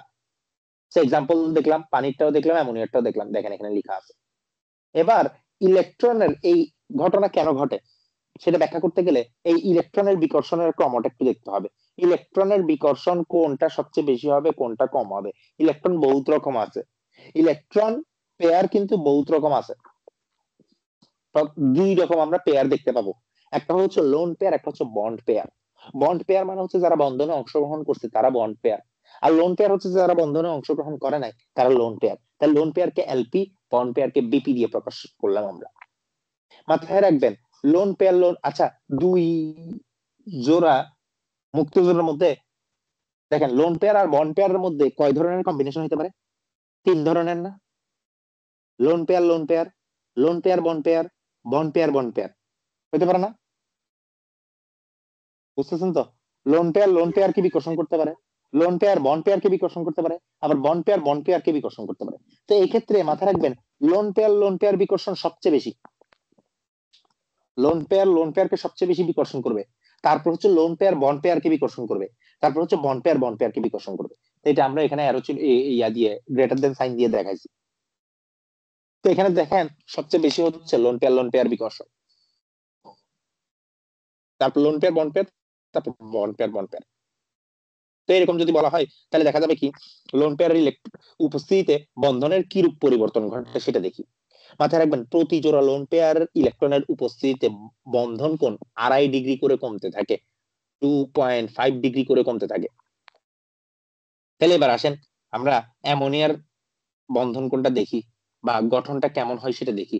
খেয়াল করেন, determine structure or shape and bond angle of ammonia, মানে অ্যামোনিয়ার গঠন আর বন্ধন কোণ নির্ণয় করি। হাইব্রিডাইজেশন নাম্বার বের করলাম 4, একটু ইংলিশে লিখছি আর কি। Is there any lone pair electron, মানে এখানে কোনো লোন পেয়ার ইলেকট্রন আছে কি সেটা আমরা বলতে পারি, হ্যাঁ আছে, কারণ এখানে 4, এখানে আছে 4, কিন্তু অ্যামোনিয়ার সাথে যুক্ত আছে 3টা, মানে নাইট্রোজেনের সাথে যুক্ত আছে 3টা সিগমা বন্ড, মানে সিগমা বন্ডে 3টা হাইড্রোজেন যুক্ত আছে। তাহলে নাম্বার অফ লোন পেয়ার কয়টা? 4 - 3 = 1, মানে 1 পেয়ার, মানে এক জোড়া আছে, তার মানে এক্সেপশন আছে। তো এক্সেপশন থাকলে গঠন কেমন হবে? গঠন হচ্ছে সুষম চতুর্থলকীয়, আগে এঁকে ফেলবেন, এঁকে ফেললাম। এবার দেখেন আসলে এখানে কিন্তু 4টা থাকার কথা, কিন্তু 4টা থাকে নাই, এখানে একটা মুক্ত জোড় আছে, তাই একটাকে মুছে দিয়ে সেই জায়গায় এঁকে দিবেন যে এক জোড়া মুক্ত জোড় ইলেকট্রনকে, এই যে মুক্ত জোড় ইলেকট্রন। এটা আমি এটা নাও দিতে পারি, এইভাবে দেখাতে পারি, কিন্তু এটাকে বুঝে দেওয়ার জন্য আমি এভাবে করে দেখাচ্ছি। তাহলে দেখেন গঠনটা কেমন হয়ে গেছে। গঠনটা কি আর সুষম চতুর্থলকী আছে নাকি পিরামিডীয় হয়ে গেছে, ত্রিকোণাকার পিরামিডীয় হয়ে গেছে না? মানে এরকম দেখেন 3টা বাহু, মানে এই আর কি। এটা আপনাকে বুঝতে পারতেছি কিনা আমি জানি না, আমি দেখাই একটু করে। এটা মনে করেন ত্রিভুজ, এই ত্রিভুজের উপর এটা একটা, এটা একটা, এটা একটা হয়ে গেছে না? বুঝতে পারতেছেন জিনিসটা? মানে ওই যে আমি সুষম চতুর্থলকী দেখাইছি, সেখানে উপরের বাহুটা নাই হয়ে গেছে। তাহলে নিচে দেখেন এটা একটা ত্রিভুজ না? এটা একটা ত্রিভুজ, তো ত্রিভুজের উপর একটা পিরামিড দাঁড়ায় আছে, তাহলে এটা কি বলতেছি? এটা কি? এটা হচ্ছে একটা ত্রিকোণাকার পিরামিড, এটা আর কি। আমি এখানে এখানে এঁকে দেখালাম ত্রিকোণাকার পিরামিড। তো বন্ধন কোণ কেন কমছে খেয়াল করেন, বন্ধন কোণ কেন কমছে এখান থেকে দেখা যাচ্ছে। এই যে দেখেন এখানে লোন পেয়ার যেটা আছে, এই যে বাহু, এই বাহুগুলো কিন্তু কি ইলেকট্রন, এগুলো হচ্ছে ইলেকট্রন দিয়ে বন্ধন গঠন করছে, যে এই নাইট্রোজেনের একটা ইলেকট্রন, হাইড্রোজেনের একটা ইলেকট্রন, তো এইগুলোকে বলা হবে বন্ড পেয়ার। তাহলে দেখেন এই লোন পেয়ার ইলেকট্রন আর বন্ড পেয়ার ইলেকট্রনের বিকর্ষণ, আবার এদিকে বন্ড পেয়ার ইলেকট্রনের বিকর্ষণ হচ্ছে বেশি নাকি কম, দেখি বলেন তো কোনটা বেশি? লোন পেয়ার বন্ড পেয়ার বেশি নাকি বন্ড পেয়ার বেশি? লালটা বেশি না হলুদটা বেশি?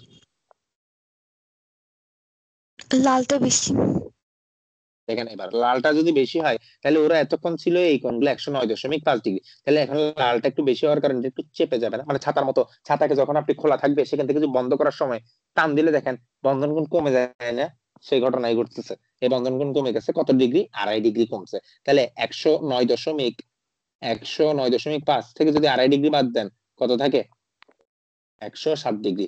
তো এটা মনে রাখবেন, এটা হচ্ছে 107 ডিগ্রি হচ্ছে কি অ্যামোনিয়ার বন্ধন কোণ, সেটা আমরা লিখে ফেলছি। এই যে দেখেন অ্যাজ পার বিএসিপিআর থিওরি এগুলো দেখালাম, শেপ হচ্ছে ত্রিকোণাকার পিরামিডীয়, বন্ধন কোণ 107 ডিগ্রি। এখন আপনাদের কাজ হচ্ছে বিএসিপিআর তথ্য যেটা বলছি সেই জিনিসটা একবার একটু দেখে নেওয়া, দেখে এরপরে ওই অ্যামোনিয়ার ওইটা একটু হাইব্রিডাইজেশন নাম্বার বের করে একটু চিত্রটা আঁকা, 2বার করে আঁকবেন চিত্রগুলো, ক্লাসে বসে 2বার করে আঁকবেন, ছোট ছোট চিত্র দ্রুত দ্রুত এঁকে ফেলবেন, স্কেল পেন্সিল এগুলো সাথে রাখবেন, আঁকেন দেখি, এগুলো ক্লাসে বসে বসে আঁকাই আমি স্টুডেন্টদেরকে।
বাসায় চিত্রগুলো আঁকা প্র্যাকটিস করবেন, তাহলে সবগুলো ফেলবেন।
ওকে, তো এই যে যে কথাগুলো বলছি ইলেকট্রন পেয়ার, নিচে ব্যাখ্যা দিয়ে চিত্র আঁকে দিছি।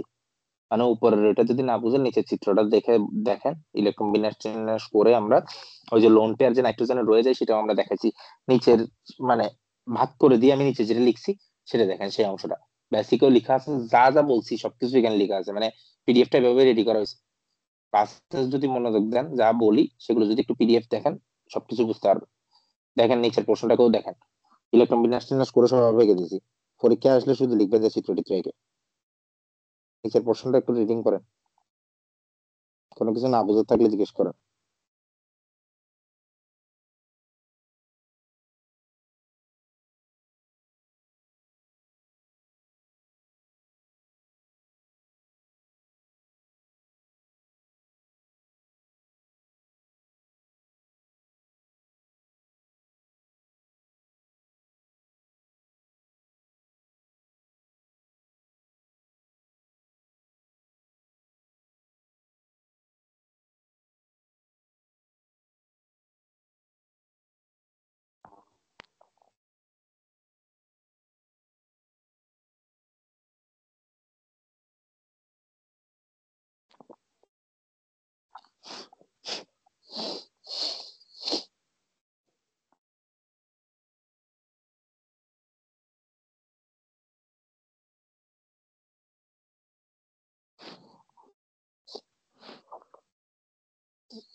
ব্যাখ্যা চাইলে ব্যাখ্যাও লেখা আছে, রিডিং করে নিন। পরীক্ষায় আসলে কিভাবে কি লিখবেন না লিখবেন সেগুলো লেখা আছে একদম সবকিছু অরবিটাল চিত্র চিত্র দিয়ে দেখেন। আমি এটা আসলে একটার জন্য দেখাচ্ছি যে সেম ঘটনা পানির ক্ষেত্রে ঘটতে পারে, মানে H2O এর ক্ষেত্রে, তখন ব্যাখ্যার প্যাটার্ন গুলো এরকমই হবে যেভাবে করে দেখাইছি। হাইব্রিডাইজেশন নাম্বার দিয়ে দেখাইছি, মুক্ত জোড় ইলেকট্রন সংখ্যা নির্ণয় করা শিখাইছি।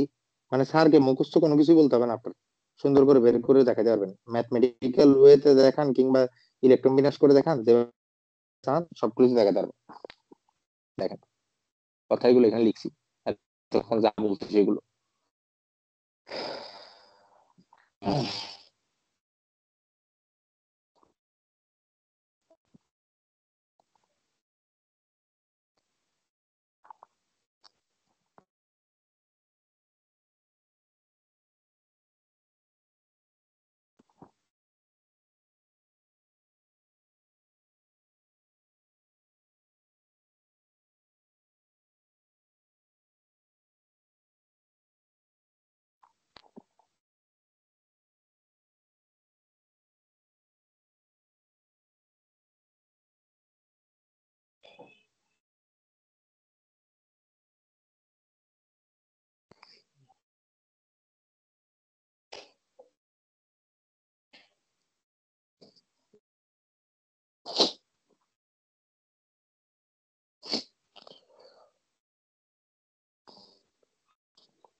অ্যামোনিয়ার অরবিটাল চিত্রটাও আঁকেন।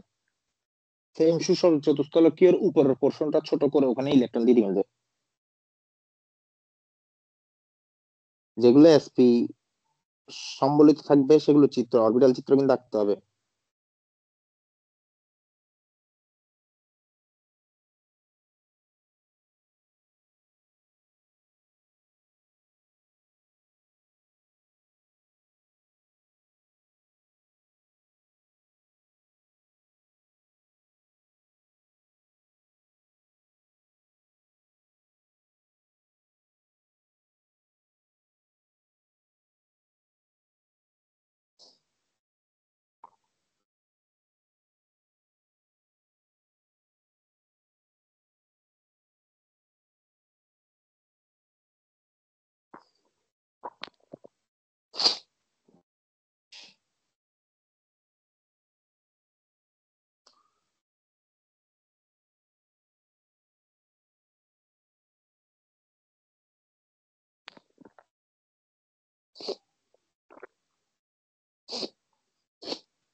পানির ক্ষেত্রে কি হয়েছে দেখেন, সেম ঘটনা করছি, সেটা এবার এখানে দেখি। হাইব্রিডাইজেশন নাম্বার দেখলাম 4, কিন্তু পানির ক্ষেত্রে 2 জোড়া মুক্ত জোড়া ইলেকট্রন আছে। সেম আগের মতো করে করছি, 4 - 2 2 পেয়ার। তাহলে এবার কি হবে, সেম আগের মতো, তবে গতবার তো একটা মুছছিলাম, মানে একটার জায়গায় হয়েছিল। এখন আগের মতো করে যদি আমি হাইড্রোজেন আঁকতে যাই, এই পানি যদি ইয়া করতে যাই, এরকম একটা মুছে এক জোড়া মুক্ত জোড়া ইলেকট্রন বসছে, আরেকটা মুছে আরেক জোড়া মুক্ত জোড়া ইলেকট্রন বসবে, তাহলে এদিকে এক জোড়া মুক্ত জোড়, এদিকে এক জোড়া মুক্ত জোড়। তাহলে দেখতে কেমন হচ্ছে দেখেন তো, ভি শেপ না? এই জন্যই পানি কিন্তু ভি শেপের হয়, ভি আকৃতির হয়। শেপ কি? ভি আকৃতি। এবং বন্ধন কোণ কত হবে? 109.5 থেকে 2 জোড়া মুক্ত জোড়ের জন্য আড়াই আড়াই করে 2 বার বাদ যাবে, তাহলে কত? 104.5 ডিগ্রি। মানে 109 থেকে 109.5 থেকে 5 ডিগ্রি বাদ দিবেন, তাহলে 104.5 ডিগ্রি। বন্ধন কোণ হচ্ছে এত, এবং শেপ হচ্ছে ভি শেপ। ইলেকট্রন বিন্যাস করলে টরলে কি হয়, সেম কথা এখানে লিখছি, সেম ভাবে আপনারা জিনিসটা একটু পড়েন, এগুলো আমি আর বলার কিছু নাই।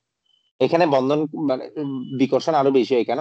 কারণ এখানে লোন পেয়ার বন্ড পেয়ার বিকর্ষণ আছে, আবার লোন পেয়ার বিকর্ষণ আছে। 2 ধরনের বিকর্ষণ করতেছে, এবং এখানের মধ্যে কি আড়াই আড়াই করে 5 ডিগ্রি কমে যাচ্ছে। দেখেন আপনারা এগুলো, এবং আঁকেন, লিখেন, আঁকেন জিনিসগুলা, কিভাবে সংখ্যা হিসাব করছি, কিভাবে চিত্র আঁকছি, এগুলো আঁকেন, নাহলে পরীক্ষা গোলায় ফেলবেন বলে দিচ্ছি। আমি এখানের মধ্যে একদিনে অনেকগুলো অনেকগুলো করে করে যাচ্ছি, যে এতগুলো এতগুলো যাই না, বারবার বলতেছি, তাই এগুলো আপনাদের প্র্যাকটিস করতে হবে।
আপনারা জিনিসগুলো কি বুঝতেছেন?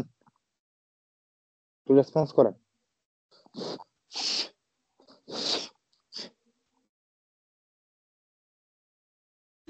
জি স্যার। হ্যালো, কারো কোনো প্রবলেম আছে এই জায়গাগুলোতে?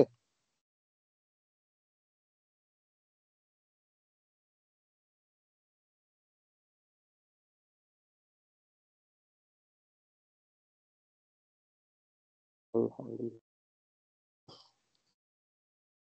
লিখেন এগুলো।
পানির অরবিটাল চিত্রটাও আঁকবেন।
আচ্ছা আপনারা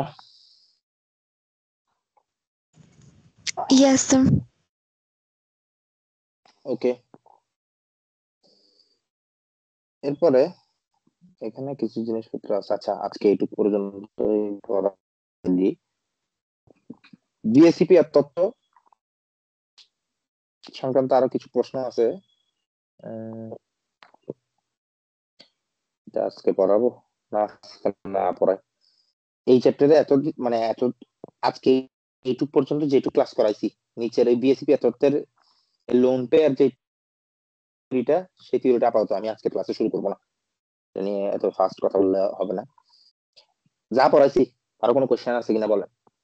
বহুত কিছু পড়াইছে আজকে, একদম এগুলো এগুলো এগুলো সবগুলো বাসায় চিত্র আঁকবেন। তারপর হাইব্রিডাইজেশন নাম্বার বের করা, বিএসিপি তত্ত্ব, সবগুলো নিয়ে আমরা কথা বলছি। দেখি কারো কোনো কোশ্চেন থাকলে বলেন, আমরা এগুলো একটু একটু দেখি। যা যা পড়াইছি আজকে সেগুলো এখানে একটু রিভাইজ দিয়ে ফেলেন, পেজগুলো একটু দেখেন কোন জায়গায় কোশ্চেন আছে কিনা, নাহলে একদিনে সবগুলো দিয়ে দিলে মাথায় সব প্যাচ লাগবে।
এই চ্যাপ্টারটা শেষ হয়ে গেলে আপনাদের কেমিস্ট্রির একটা পরীক্ষা হবে, বলছিলাম আমি। এই চ্যাপ্টারটা যখন শেষ হবে, দ্বিতীয় অধ্যায় আর তৃতীয় অধ্যায় মিলে একটা পরীক্ষা হবে আপনাদের কেমিস্ট্রির,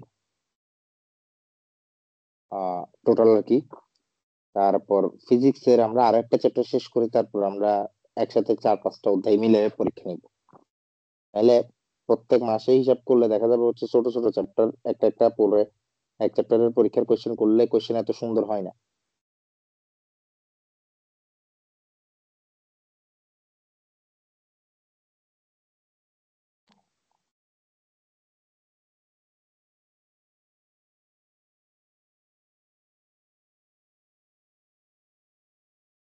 আগের যা যা পরীক্ষা দিচ্ছেন আপনারা এগুলোর মার্ক খাতা তো পাইছিলেন তাই না? কেউ পান নাই? কোনো পরীক্ষার এরকম আছেন পেয়ে যাওয়ার কথা, কিন্তু কেউ কোনো পরীক্ষা দিচ্ছেন খাতা পান নাই বা মার্ক পান নাই, এরকম কেউ আছেন কিনা একটু জানান আমাকে।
Sir, বলো। স্যার চিত্রের মধ্যে যে লোন পেয়ার বোন পেয়ার গুলো কিভাবে বুঝবো? চিত্রে? কোন চিত্র? লাস্টের দিকে যে চিত্রগুলো ছিল। অরবিটাল চিত্র? হ্যাঁ স্যার। কেন আপনি এটার কথাই বলেন, এটাকে কপি করে নিয়ে আসি আমরা। এগুলো আপনি আপনার মতো দিবেন যে না, এই যে দেখেন মনে করেন কপি করলাম। এমনি নর্মালি sp3 হইলে কি হওয়ার কথা? sp3 হলে আমি এখানে ছোট করে রাখি, sp3 হলে জিনিসটা হওয়ার কথা এরকম। স্যার এই চিত্রটা না, লেফট সাইডে যে চিত্রটা, লেফট সাইডে ওটা তো অরবিটাল চিত্র না, আচ্ছা যাই হোক ওটা দেখাচ্ছি। এটার কথা বলতেছেন? সেটাই তো, সেমই তো, এটা আর এটা তো সেম অলমোস্ট। sp3 হলে আমার এটা হওয়ার কথা, গঠনটা এটা হওয়ার কথা। সেখানের মধ্যে যদি এখন একটা লোন পেয়ার ঢুকে, তাহলে একটা সরে গিয়ে এরকম লোন পেয়ার এক জোড়া হয়ে যাবে। দুইটা ঢুকলে তখন দুইটা মুছে দিয়ে দুইটা ঢুকবে, দ্যাটস ইট, এরকম দুই জোড়া। তাহলে শেপ দেখেন বি শেপ।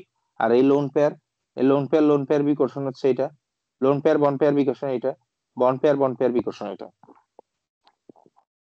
বুঝতে পারছি মানে বিষয়টা? ইয়েস আমি এটাকে এমনি ইচ্ছা করে এরকম করে এরকম না দিয়ে জিনিসটা এরকমও থাকতে পারে। লোন পেয়ার তো আসলে তো এরকম করে একটা মানে বলের মধ্যে থাকবে, বিষয়টা এমন না, কিন্তু এটা চোখে পড়ার জন্য আমি এরকম করে দেখাচ্ছি, নাহলে চোখে পড়ে না। আপনি যখন পেন্সিল দিয়ে,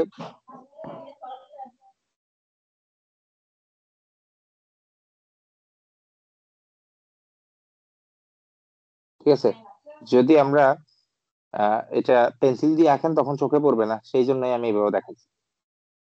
ওকে, ক্লিয়ার? Yes sir. আর কারো কোনো কোয়েশ্চেন?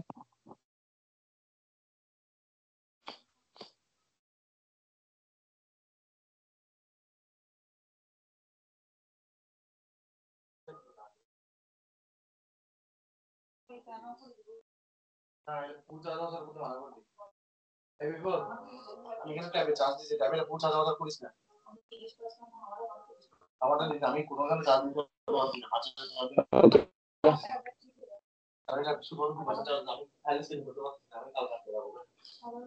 কারো কোনো কোয়েশ্চেন আছে কিনা বলেন, নাহলে আমরা ক্লাস আর কি এখানে এন্ড করব।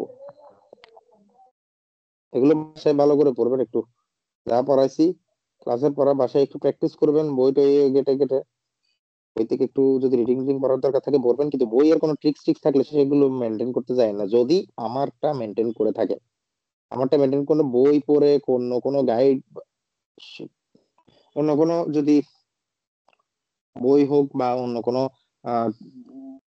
লেকচার শিট হয় কোনো কোচিং এর, এগুলো থেকে পড়ে করতে যায়েন না। শঙ্করায়ন যদি 10 জায়গা থেকে 10 রকম ভাবে পড়েন মারা খাই যাবেন বলেছি। করলে একজন একটা ফলো করবেন, শুধু একটা ফলো করবেন, তারটাই ফুল ফলো করতে হবে। 50% ওর থেকে 50% ওর থেকে করতে যায়েন না।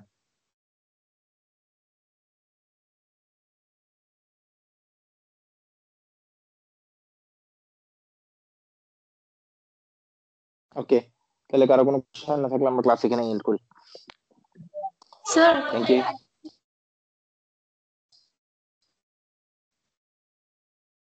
স্যার আমাদের আগের ভিডিওগুলো ইউটিউবে দেওয়া যাবে?